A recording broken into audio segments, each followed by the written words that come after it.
Di zaman ulama kita terdahulu, walaupun mereka berbeda pendapat, di situ masih ada khalifah, gitu. Ya, masih ada qadhi yang berwenang untuk memutus perbedaan pendapat. Ya, di zaman kita nggak ada, perangkat itu nggak ada, gitu. Kalaupun ada, itu masih diperselisihkan. Apakah Kementerian Agama, apakah MUI itu bisa disamakan dengan qadhi, bisa disamakan dengan ulil amri. Bismillahirrahmanirrahim. Assalamualaikum warahmatullahi wabarakatuh.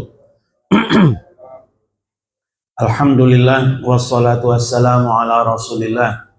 Allahumma anfa'na bima 'allamtana wa 'allimna ma yanfa'una warzuqna 'uluman tanfa'una wa zidna 'ilma. Jamaah sekalian rahimakumullah. Alhamdulillah pagi ini kita bisa hadir kembali di majelis yang mulia ini untuk melanjutkan kajian kita dari tafsir surat Al-Maidah. Semoga majelis ini senantiasa mendatangkan manfaat dan keberkahan yang banyak buat kita semua. Amin ya rabbal alamin. Kita masih di penggalan 94-95 surat Al-Maidah yang kita acu dari tafsir Ibnu Katsir rahimahullah. Ayat 95-nya, A'udzu billahi minasyaitonir rajim. Ya ayyuhalladzina amanu la taqtulus sayda wa antum hurum. Wahai orang-orang yang beriman, janganlah kalian membunuh hewan buruan ketika kalian sedang ihram, haji atau umrah. Wa man qatalahu minkum muta'ammidan fajazaa'un mithlu ma qatala minan na'am. Barang siapa di antara kalian membunuhnya dengan sengaja, maka dendanya ialah mengganti dengan hewan ternak yang sepadan dengan buruan yang dibunuhnya. Yahkumu bihi dzawa 'adlin minkum hadiyan balighal ka'bati aw kaffarah. Au kaffaratun ta'amu masakina au adlu dzalika siyaman liyadzuqa wabala amri. Menurut putusan dua orang yang adil di antara kalian sebagai hadiyun yang dibawa ke Ka'bah, atau kafarat membayar tebusan dengan memberi makan kepada orang-orang miskin, atau berpuasa seimbang dengan makanan yang dikeluarkan itu, agar dia merasakan akibat buruk dari perbuatannya. Afallahu amma salaf. Allah telah memaafkan apa yang telah lalu. Wa man 'ada fayantaqimullahu minhu wallahu azizun dzuntiqam. Dan barang siapa kembali mengerjakannya, niscaya Allah akan menyiksanya. Dan Allah Maha Perkasa, memiliki kekuasaan untuk menyiksa.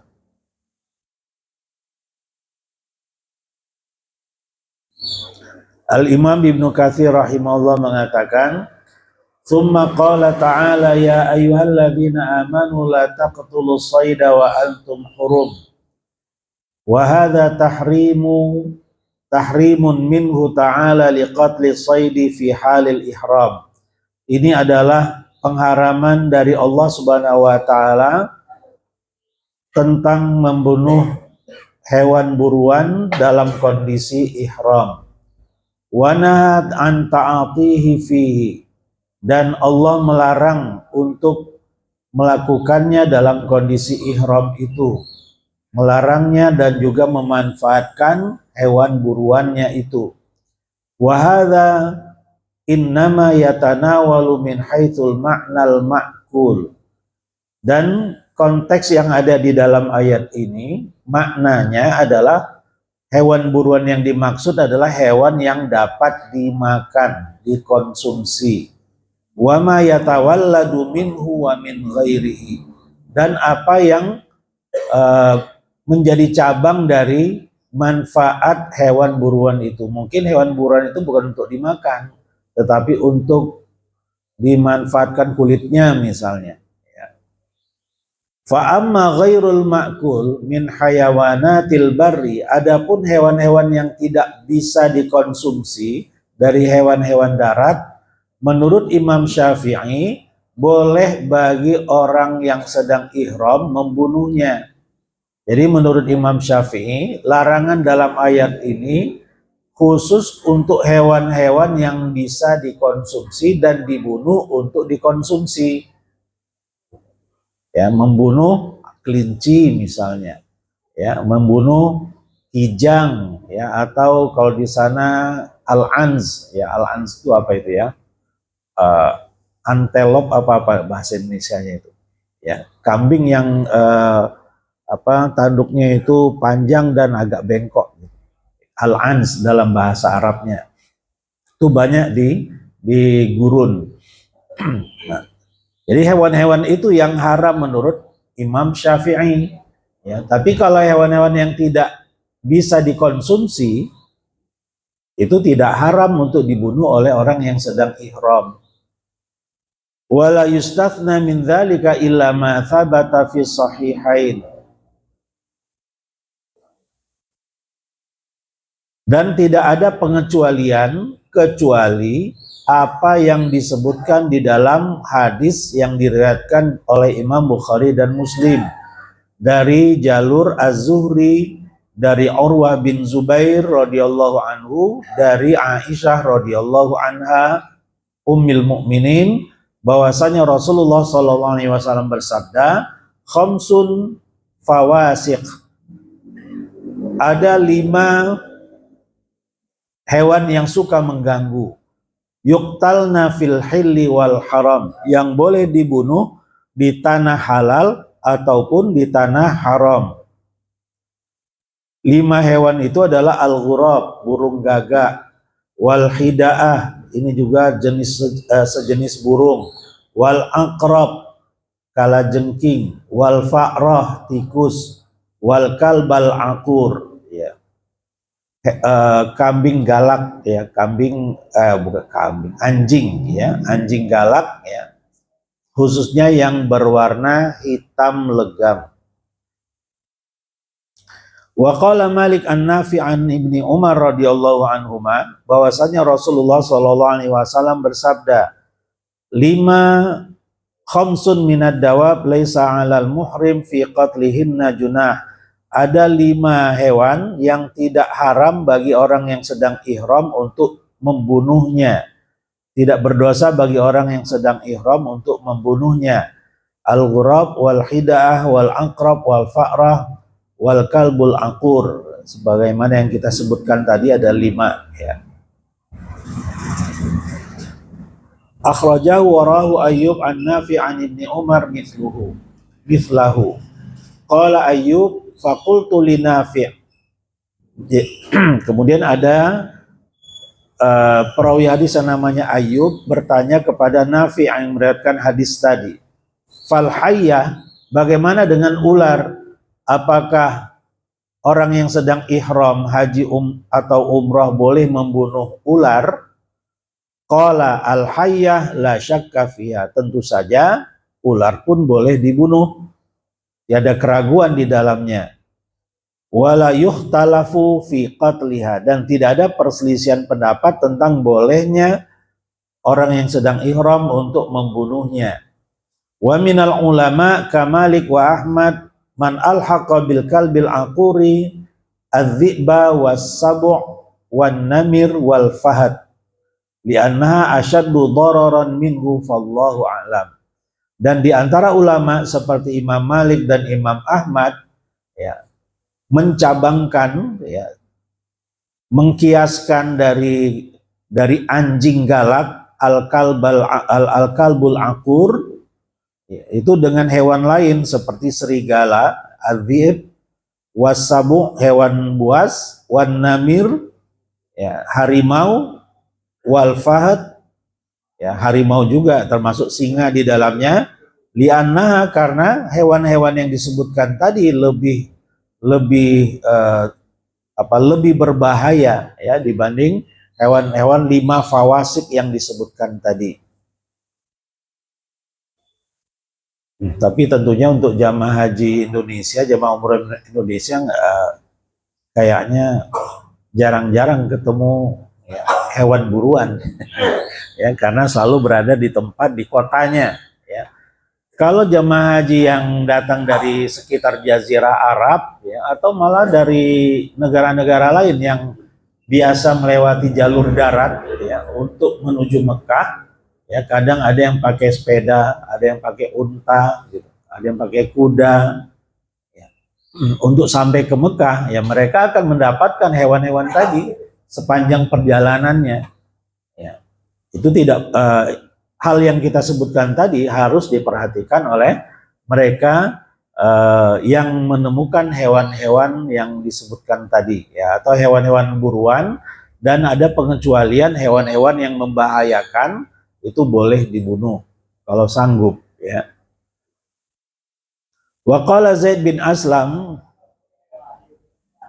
wa Sufyan bin Uyainah al-kalbul aqur yashmalu hadhihi siba al-adiyah kullaha ya. Termasuk al-kalbal aqur, anjing galak, seluruh hewan ya yang punya sifat seperti anjing galak tadi, hewan buas. Wasta'nasa man qala bihadza bimara, dan dalil yang diacu adalah hadis Rasulullah SAW lamma da'a ala Utbah bin Abi Lahab qala Allahumma sallit alaihi kalbaka bisyam, sebagaimana doa Rasulullah SAW ke atas da'a ala. Jadi kalau kata da'a artinya berdoa, da'a ya da'u artinya berdoa, tergantung huruf setelahnya. Kalau ala berarti doa buruk, doa keburukan. Doa da'a ala. Kalau doa kebaikan, da'a lahu, mendoakannya. Itu doa kebaikan. Kalau da'a ala, itu doa keburukan. Sebagaimana Rasulullah SAW mendoakan keburukan atas Utbah bin Abi Lahab. Ya, ke atas Utbah bin Abi Lahab, beliau berkata dalam doanya, Allahumma sallit alaihi kalbaka bisyam. Ya Allah, sallit, sallato yusallitu, ya apa namanya ya, kerahkanlah ya ke atasnya Utbah bin Abi Lahab anjingmu yang ada di Syam. Dan doa Rasulullah dikabulkan, fa'akalahu sabu' bizzarqa ya. Utbah bin Abi Lahab dimangsa oleh hewan buas ya di Zarqa yang ada di Syam. Fa'akalahu sabu' bizzarqa. Jadi doa Rasulullah SAW dikabulkan. Yang kita ambil di sini adalah ya, Rasulullah SAW menyebutkan kalbak ya. Sallit alaihi kalbaka bisyami ya. Kerahkanlah anjingmu ya Allah yang ada di Syam ya, untuk memangsa Utbah bin Abi Lahab ini. Atas doa Rasulullah SAW itu Allah Subhanahu wa taala mengabulkannya, di mana Utbah bin Abi Lahab dimangsa oleh hewan buas as-sabu. Berarti as-sabu bisa dikiaskan dari anjing. Al-kalbul aqur, anjing galak ya, bukan hanya anjing, termasuk di dalamnya segala jenis hewan buas. Itu boleh dibunuh oleh orang yang sedang ihram haji ataupun umroh dan seterusnya ya. Kita skip saja, ini ceritanya berulang-ulang. Kemudian juga al-hayyah ya, di beberapa riwayat yang lain al-hayyah ular, wal aqrab kalajengking, wal fuwaisiqah hewan-hewan yang mengganggu seperti kecoa, seperti tikus ya, dan cabang-cabangnya lah ya. Wa yurmal ghurab wala yuqtal wala yaqtuluhu. Sedangkan ghurab, burung gagak, cukup dilempar saja, tidak dibunuh. Ya, kalau kebetulan terbunuh, ya itu takdirnya lah, gitu kan. Ya, tapi di sini tidak sengaja dibunuh, tapi diusir, gitu. Ya, dengan dilempar. Wal kalbul akur, anjing galak. Wal hidaah, ya sejenis burung kalau nggak salah, ya al hidaah. Wasabu al adi, ya. Dan hewan buas yang memangsa. Jadi ini jenis hewan-hewan yang boleh dibunuh oleh orang yang sedang ihram. Wa qauluhu ta'ala wa man qatalahu minkum muta'ammidan fajazaa'um mithlu ma qatala minan na'am. Dan barang siapa di antara kalian yang membunuhnya padahal dia sedang ihram, dibunuh dengan sengaja, maka ganjarannya, balasannya atau kafaratnya, dia harus menggantinya dengan hewan yang sejenis, ya, hewan yang dia bunuh.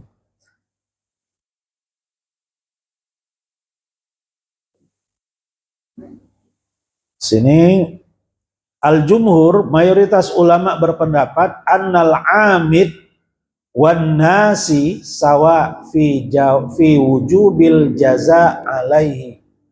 Ya.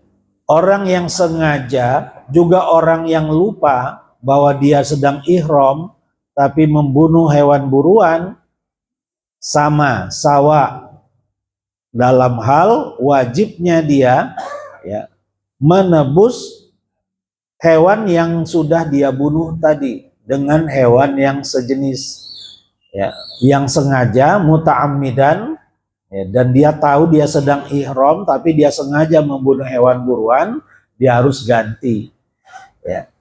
Begitu juga yang an-nasi, ya, yang lupa, ya, padahal dia sedang ihram kok membunuh hewan buruan, ya, dia baru ingat setelah hewan buruan itu dia bunuh, baru ngeh, gitu.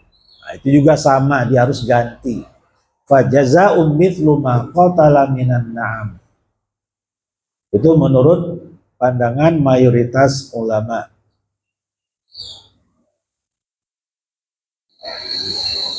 Wa qala Zuhri dalal kitab 'alal 'amid wa jarati sunnah 'alan nasi. Ya. Walaupun ayat ini, ya, menyinggung tentang yang muta'ammidan, yang sengaja, ya, tapi dalam kenyataannya, dalam sunnahnya, orang yang lupa pun wajib untuk mengamalkan isi ayat ini. Wa ma'na hadza annal Qur'an dalla ala wujubil jaza 'alal mu'tamid wa 'alal muta'ammid wa 'ala ta'thimihi. Dan ini menunjukkan bahwa orang yang sedang ihram yang sengaja membunuh hewan buruan, ya, dia harus mengganti hewan buruan itu dengan hewan yang sejenis dan dia pun berdosa, wa 'ala ta'thimihi, ya.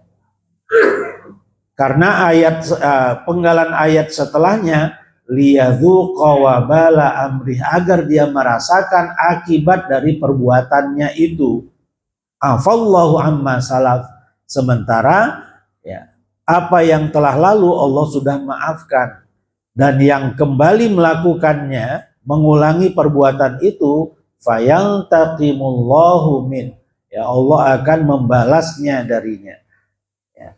Waja'ati sunnah, dan sunnah menjelaskan min ahkamin Nabi Shallallahu Alaihi Wasallam, tentang apa yang hukum yang Rasulullah Shallallahu Alaihi Wasallam pernah jalankan. Wahkam ashabihi, juga hukum yang pernah diberlakukan oleh para sahabat tentang biwujubil jaza, ya, tentang wajibnya orang yang membunuh hewan buruan tadi untuk menggantinya dengan yang sejenis. Wa fil khata, ya, dalam konteks orang yang sedang ihram itu nggak sengaja, ya, nggak sengaja saja itu kena sanksi, apalagi yang sengaja. kama dallal kitabu alaihi fil amdi, ya sebagaimana yang ditunjukkan oleh ayat ini muta'ammidan, ya tentang orang yang sengaja. Artinya yang sengaja, yang lupa, yang keliru sama hukumnya. Ya. Dia harus menggantinya dengan hewan yang sejenis. Wa aidan fa inna qatla saydi itlafun wal itlafu matmunun fil amdi wa fin nisyan. Ya. Dan juga dalam hukum fikihnya, membunuh hewan buruan itu adalah itlaf, tindakan perusakan atau menghilangkan manfaat dari sesuatu yang telah manfaat hewan buruan yang telah dibunuh tadi. Wal itlafu matmunun fil amdi wa fin nisyan. Tindakan pengrusakan itu tetap harus dipertanggungjawabkan, makmunun. Orang yang merusak barang orang lain nggak sengaja, apa hukumnya? Ya tetap dia harus mengganti. Apalagi sengaja. Ya. Jadi sama hukumnya, sengaja ataupun lupa ataupun keliru sama hukumnya. Lakinna al-mu'tamida ma'thumun wal mukhti ghairu malumin. Bedanya yang sengaja berdosa dia. Ya, padahal dia tahu sedang ihram, tapi kenapa dia membunuh hewan buruan? Ya, dia tetap harus mengganti dan dia juga berdosa atas tindakannya itu. Tapi bagi yang lupa, bagi yang nggak sengaja, hukumnya mengganti, tapi dia tidak berdosa. Itu perbedaannya. Wa qauluhu ta'ala fajaza'u mithlu ma qatala minan na'am, maka ganjarannya adalah dia harus menggantinya dengan hewan yang dia bunuh. Nah, di sini ada qiraat bil idhafah.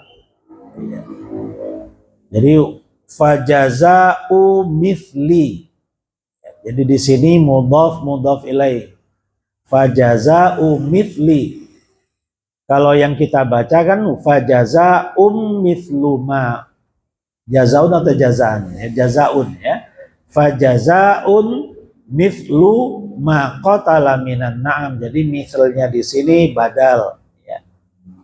Tapi ada yang membacanya fajaza'u mithli ma qatala minan na'am.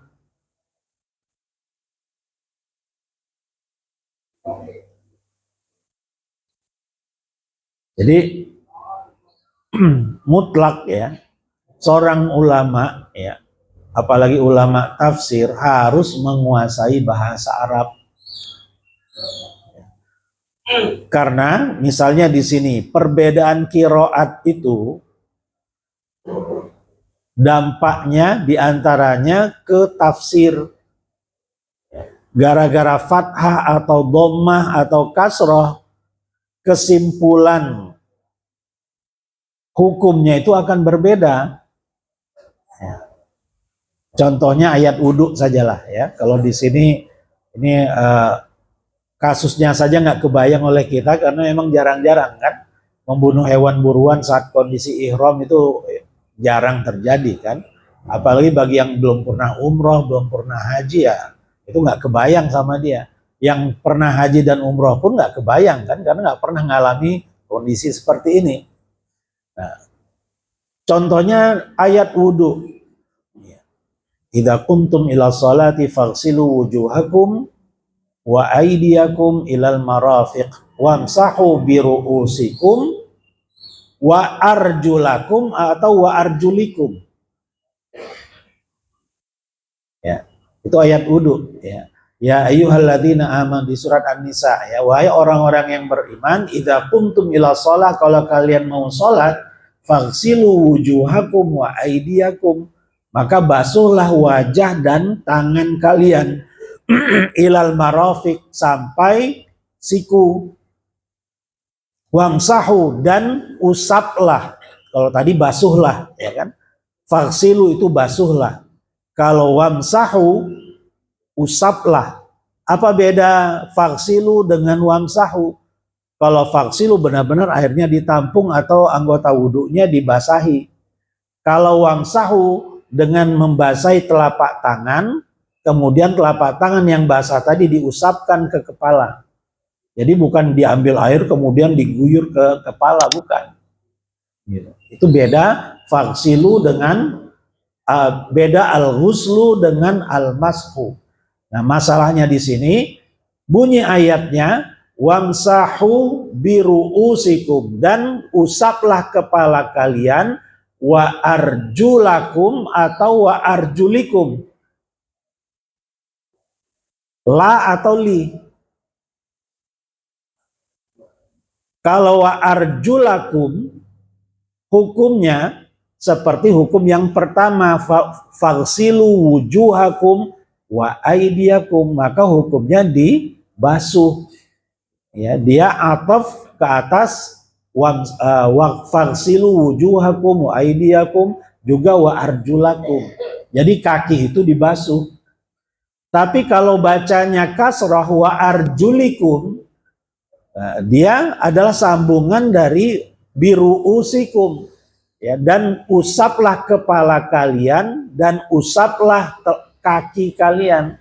Jadi kaki itu diusap, bukan dibasuh menurut yang diamalkan oleh orang-orang Syiah. Ya, jadi panduannya juga ayat. Gara-gara perbedaan bacaan arjulakum atau arjulikum.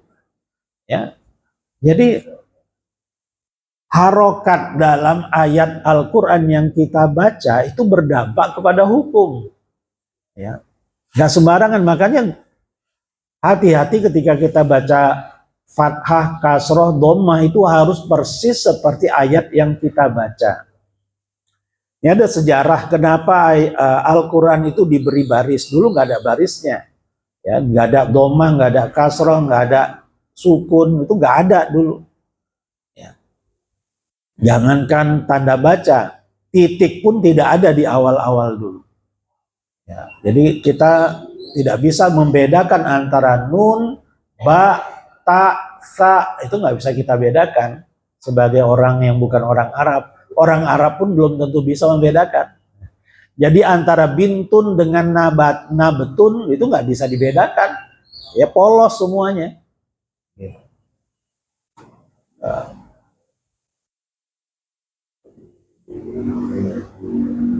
Nah, ini bacanya apa? Ini bisa nabata, ya, atau bisa bintun, gitu. Ya, jadi titiknya bisa pindah-pindah. Ya. Nah, makanya di zaman Ali radhiyallahu anhu dilakukan penambahan tanda baca gara-gara beliau mendengar ada yang salah dalam membaca awal surat At-Taubah. Ya. Wa adzanu minallahi wa rasulihi. Intinya potongan ayat annallaha bari'um minal musyrikina wa rasuluhu atau wa rasulihi. Annallaha bari'um minallah annallaha bari'um minal musyrikina wa rasulihi atau wa rasuluhu. Itu bahaya. Yang didengar oleh Ali, orang yang membaca ayat itu membacanya dengan kasroh wa rasulihi, itu fatal. Ayatnya berubah jadinya bahwasanya Allah terbebas dari perbuatan orang-orang musyrik dan perbuatan Rasulnya. Padahal maksudnya bahwasanya Allah terbebas dari perbuatan orang-orang musyrik, begitu juga Rasulnya terbebas dari perbuatan orang-orang musyrik. Jadi Allah dan Rasulnya terbebas dari perbuatan orang-orang musyrik, itu maksudnya. Ya, gara-gara dibaca kasroh, ya, berarti yang kasroh tadi adalah sambungan dari musyrikin. Allah terbebas dari perbuatan orang musyrik dan perbuatan Rasulnya. Ya. Nah, jadi mutlak ya, yang ingin yang apa ya, ahli tafsir itu mutlak harus menguasai bahasa Arab karena Al-Qur'an berbahasa Arab gitu ya.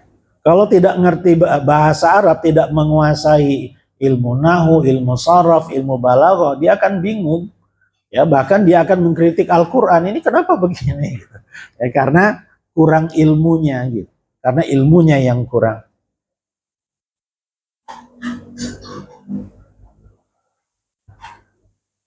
Wa fi qawlihi fajaza'um mithlu ma qatala minan na'am ala kulli man minal qira'atain dalilun lima dhahaba ilaihi Malik ya wa Syafi'i wa Ahmad wal jumhur. Jadi mayoritas ulama berpendapat ya dengan dua qiraat yang berbeda tadi, jadi berbeda tapi tidak berdampak signifikan ya terhadap hukum. Apapun qiraatnya, mayoritas ulama berpendapat akan wajibnya min wujubil jaza min mithli ma qatalahu al muhrim. Ya, jadi orang yang sedang ihram yang membunuh dengan sengaja atau tidak sengaja hewan buruan, dia wajib menggantinya. Idza kana lahu mithlun minal hayawan al insi khila'a. Kalau memang gampang dan mudah untuk dia mendapatkan sejenis dari hewan yang telah dia bunuh. Yang dia bunuh apa, misalnya kelinci. Kelinci itu kan banyak jenis-jenisnya.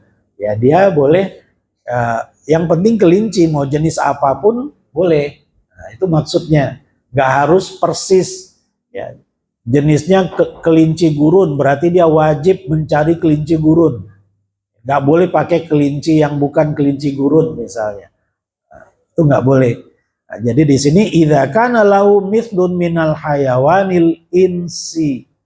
Ya, al insi maksudnya yang jina ya.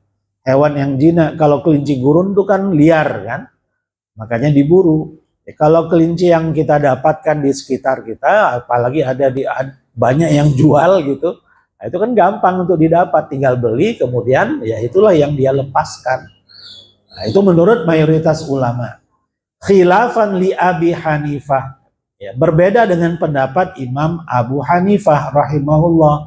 Haitsu aujabal qimah, di mana beliau mewajibkan nilainya saja, kira-kira harganya berapa. Ya, hewan buruan yang dia bunuh itu harganya berapa? Jadi nggak harus pakai hewannya, ya, tapi pakai nilainya. Nah, jadi inilah kekhasan mazhab Imam Abu Hanifah. Ya. Dalam konteks ayat ini, beliau tidak mewajibkan jenis hewannya, bentuk hewannya, cukup dengan harganya saja. Kira-kira kelinci gurun yang dibunuh itu harganya berapa? Ya, jadi yang dikeluarkan adalah harganya. Ya, dan begitu juga dalam zakat fitr. Ya, jadi yang mengeluarkan zakat fitr senilai harganya itu pandangan Imam Abu Hanifah. Ya, yang kelihatannya aktual di zaman kita, khususnya di Arab. Ya, khususnya di Mekah, Madinah itu diamalkan itu, walaupun pandangan umum ulama-ulama di Saudi Arabia wajib pakai bahan makanan pokok. Bahkan ada ulama yang mengatakan yang membayarnya bukan dengan bahan makanan pokok tidak sah. Itu di Saudi Arabia. Ya, dan banyak yang mengikuti pandangan Imam Ahmad bin Hambal atau mazhab Hambali di kita, di Indonesia, yang mengeluarkan fatwa itu. Gak sah hukumnya zakat fitrah pakai uang. Itu pandangan mazhab Hambali. Ya, dan juga mazhab Syafi'i. Ya, Imam Syafi'i berpandangan seperti itu sama. Yang membolehkan dengan uang itu mazhab Hanafi. Gitu. Nah, tapi yang saya saksikan langsung di pelataran Masjid Nabawi dulu, ya, ketika kita akan menunaikan sholat Id ya di Masjid Nabawi, di pelataran itu banyak yang menjual paket-paket zakat fitrah. Ya, pakai plastik, satu paket itu satu plastik, harganya 10 real. Ya, jadi kita tinggal beli, ya. Kemudian setelah kita ambil paket itu, beberapa meter jaraknya dari si penjual ada orang miskin yang mengaku miskin yang yang mau menerima paket zakat fitrah tadi. Maka kita serahkanlah ke orang miskin tadi. Setelah penuh di orang miskin tadi, si pengemis tadi, paketnya dimasukkan lagi ke sini. Jadi kesannya akal-akalan. Ya, kita beli di sini, kita kasih ke pengemis, setelah penuh di pengemis dimasukkan lagi ke sini. Jadi paketnya modalnya cuma 10 paket. Ya. Yang dia jual 10 paket, kalau 10 paket itu sudah habis semuanya ada di pengemis, pengemisnya menyerahkan ke sini lagi. Dibeli lagi. Artinya yang dibutuhkan oleh orang miskin adalah uangnya. Gitu. Bukan bahan makanan pokoknya. Apalagi di kita. Beras katakanlah. Ya, ketika orang miskin untuk dalam rangka zakat fitrah kita berikan beras, lah beras kan perlu dimasak. Ya. Masaknya perlu air, perlu gas, ya, atau perlu bahan bakar.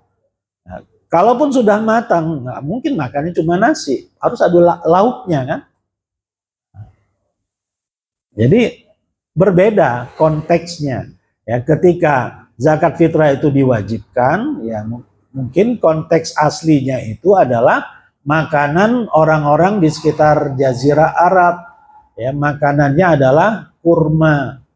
Ya, kurma itu nggak usah dimasak, ya, kurma itu langsung bisa disantap, gitu. Ya, jadi nggak usah diolah dulu, nggak usah, itu langsung bisa disantap dan mengenyangkan. Nah, Imam Abu Hanifah berpandangan bahwa zakat fitrah itu boleh dikonversi ke uang, ke rupiah, dan pemerintah kita, Kementerian Agama, ya, juga Majelis Ulama Indonesia dan ulama-ulama di luar Majelis Ulama Indonesia sudah menyepakati, ya, sehingga muncullah undang-undang, ya, zakat, ya, dan peraturan Menteri Agama, ya, setahu saya tahun 2014 itu ada peraturan Menteri Agama nomor 50 tahun 2014. Di dalamnya ada tentang zakat fitrah, bahwa zakat fitrah boleh dengan bahan makanan pokok, boleh dengan uang. Ya, artinya ulil amri kita sudah memutuskan itu sejak lama dan itu sudah menjadi amalan kita. Nah, jadi sesuatu yang sudah diputuskan oleh ulama seharusnya tidak boleh lagi terjadi perbedaan pendapat. Keputusan hukmul qadhi yaqta'ul khilaf. Ya, keputusan pemerintah memutus perbedaan pendapat. Kalau pemerintah sudah mengatakan A, ya sudah selesai gitu. Ya, nggak boleh ada yang protes. Ya, karena ini memang ada landasan hukumnya ada gitu. Ya, bukan ujuk-ujuk muncul ijtihad baru, enggak. Ini ijtihadnya sudah lama sejak zaman ulama-ulama kita terdahulu. Nah, di antara tugas ulil amri adalah, ya, memutuskan pendapat yang maslahatnya rojih gitu ya. Maslahatnya memang benar-benar ada, dibutuhkan oleh masyarakat di wilayah itu, di zaman itu. Maka tugas pemerintah lah, tugas ulil amri lah untuk memutuskannya. Ya, kalau semua masalah kita rujuk langsung ke kitab fikih, kita akan kembali ke zaman perbedaan pendapat yang bervariasi di zaman ulama-ulama terdahulu. Ya, padahal kondisinya berbeda. Di zaman ulama kita terdahulu, walaupun mereka berbeda pendapat, di situ masih ada khalifah. gitu. Ya, masih ada qadhi yang berwenang untuk memutus perbedaan pendapat. Ya, di zaman kita nggak ada, perangkat itu nggak ada gitu. Kalaupun ada itu masih diperselisihkan. Apakah Kementerian Agama, apakah MUI itu bisa disamakan dengan qadhi, bisa disamakan dengan ulil amri, itu yang menjadi cemoohan akhir-akhir ini kan. Ya, semuanya ke ulil amri. Ya, masalah ru'yat hilal, ya, masalah penentuan awal Ramadan, awal Syawal, itu harus kita serahkan kepada, itu adalah wewenang ulil amri. Ya, dalam ajaran fikih benar. Itulah ungkapan para ulama kita. Ya, tapi konteks kita sekarang itu jadi cemoohan jadinya kan. Ya, apakah pantas, mohon maaf ya, oknum-oknum yang ada di Kementerian Agama itu dikatakan sebagai ulil amri? Apakah pantas itu dijadikan ulil amri? Padahal pandangannya begini, begini, begini, dan seterusnya. Nah, itu jadinya kontroversial kan? Nah, itu masalah kita, ya, itu tidak menghapus hukum yang ada dalam fikih. Gitu. Dalam fikih hukumnya memang seperti itu. Yang berhak memutuskannya adalah ulil amri, selesai. Gitu. Hal-hal yang kaitannya dengan urusan publik, awal Ramadan, awal Syawal, awal Zulhijjah, itu kaitannya dengan masalah publik. Ya. Kepentingan kita dalam mengamalkan syariat adalah persatuan. Ya, maqasidus syariahnya, ya. Jadi nilai yang ingin kita tempuh dari seluruh syariat yang diberlakukan itu adalah persatuan. Ya. Sholat misalnya, kan banyak di antara kita yang berbeda pendapat dalam urusan sholat. Tapi kalau imamnya sudah pakai kunut, ya kita ikut gitu. Atau imamnya nggak pakai kunut, ya kita ikut. Ya. Apa lantas kita langsung keluar dari shaf gara-gara imam pakai kunut atau imam tidak pakai kunut? Kan enggak juga. Selesai kan masalahnya kan. Kalau imam sudah memutuskan, ya kita ikut semuanya. Kalau benar alhamdulillah, kalau keliru ya imam yang tanggung jawab, kita nggak tanggung jawab. Ya. Nah, itu dalam urusan keseharian pun, dalam urusan muamalat pun seperti itu seharusnya. Ya, jadi yang kita tuju dalam mengamalkan syariat itu adalah persatuan, kekompakan kita. Ya, itu yang dinilai oleh Allah adalah kekompakan kita. Kalau kita semua kompak, maka keberkahannya pun akan lebih Allah turunkan dari langit, Allah akan keluarkan dari dalam bumi. Ya, kalau kompak. Nah, tapi kalau kita terus berkutat antara ru'yah dan hisab, ya nggak selesai-selesai, nggak berkah, atau keberkahannya nggak maksimal. Ya, ketakwaan yang kita peroleh dari amalan-amalan kita di bulan Ramadan nggak akan maksimal karena masih ada tafarruq di sana. Yang Allah inginkan adalah wa'tasimu bihablillahi jami'an. Itu yang Allah inginkan. Yang Allah larang wala tafarraqu. Ya. Kalau kita tafarruq, selalu berselisih pendapat dan kenyataannya demikian, maka ayat yang sebelumnya, sebelum wa'tasimu, ayatnya apa? Ya ayyuhalladzina amanu taqullaha haqqa tuqatih wa la tamutunna illa wa antum muslimun. Maka nilai takwanya nggak akan maksimal, nggak bisa haqqa tuqatih. Gara-gara apa? Wa la tafarraqunya kita langgar gitu. Kita tidak wa'tasimu bihablillahi jami'an. Itu masalah yang mendasar ya untuk kita semua sebenarnya. Ya, jadi kita semua punya kepentingan agar ada keputusan yang mengikat dari ulil amri atau apapun namanya lah ya. Yang penting mengikat, yang dapat meminimalisir perbedaan pendapat di antara umat Islam. Ya, kasus undang-undang pernikahan itu bisa menyatukan kita. Padahal dalam fikih pernikahan itu banyak perbedaan pendapat. Tapi kenapa kok kita bisa bersatu dalam aturan pernikahan? Dalam teknis pernikahan, saya nikahkan kamu wahai fulan bin fulan dengan putri saya Fulana binti fulan dengan mahar sekian tunai. Saya terima nikahnya dan seterusnya. Itu khilafiyah. Ya. Mahar nggak harus disebutkan di majelis, di akad nikah. Di ijab kabul nggak harus disebutkan mahar. Kenapa kita nggak protes mahar harus disebutkan dalam ijab dan qabul? Kenapa kita semua bisa sepakat dengan apa yang sudah kita tunaikan ya, atau yang berlangsung sampai saat ini nggak ada yang protes? Kok bisa? Sementara dalam urusan penentuan awal Ramadan, awal Syawal kita nggak bisa. Kenapa? Aneh kan? Ya, kan semuanya ada undang-undangnya sebenarnya.